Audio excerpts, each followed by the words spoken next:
হাসিনার ব্যক্তিগত প্রতিহিংসার শিকার হয়ে মিথ্যা মামলা 2018 সালের 8 ফেব্রুয়ারি থেকে 2 বছরের বেশি সময় অন্ধকার কারাগারে আবদ্ধ থাকার সময় উপযুক্ত চিকিৎসার অভাবে দেশের একটি দারুণভাবে অসুস্থ হয়ে পড়েন।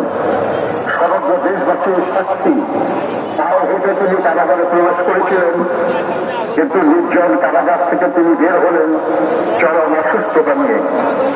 দেশ বিদেশের চিকিৎসকদের মতো পরবর্তীতে গৃহবন্দিত্বের 4 বছর তাকে বিদেশে চিকিৎসার সুযোগ না দেওয়ার কারণে তার অসুস্থতা বৃদ্ধি পেয়েছে এবং তার ফলশ্রুতিতে অবশেষে তাকে মৃত্যুর কাছে হার মানতে হল এই অপরাজয়ের নেত্রী।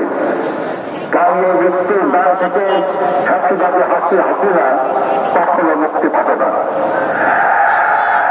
দলমত নির্বিশেষে সমগ্র দেশবাসীর শ্রদ্ধা ভালোবাসার দোয়া নিয়ে তিনি বিদায় দিচ্ছেন।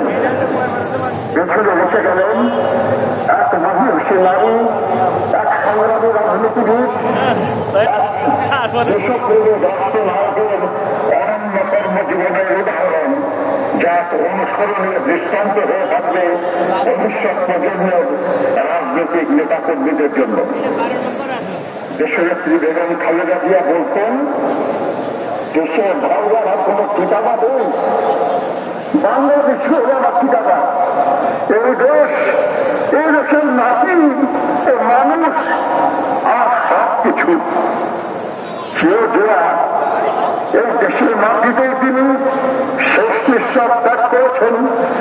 আজ এই দেশের মাটিতেই তার শরীর স্বামীর পাশে তিনি শায়িত হবেন চিরদিনের জন্য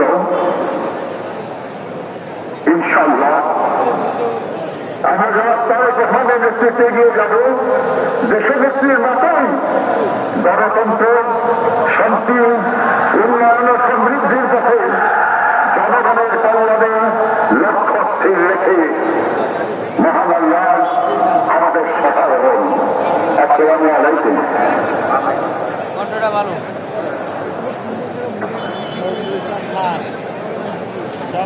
শুধু আন্দোলন এবং উপস্থিত ভাই বোনেরা, এখন পরিবারের পক্ষ থেকে এবং বাংলাদেশ জাতীয় দলের পক্ষ থেকে আপনাদের সামনে বক্তব্য রাখবেন বাংলাদেশ জাতীয় দলের ভারপ্রাপ্ত চেয়ারম্যান জনাব তারেক রহমান।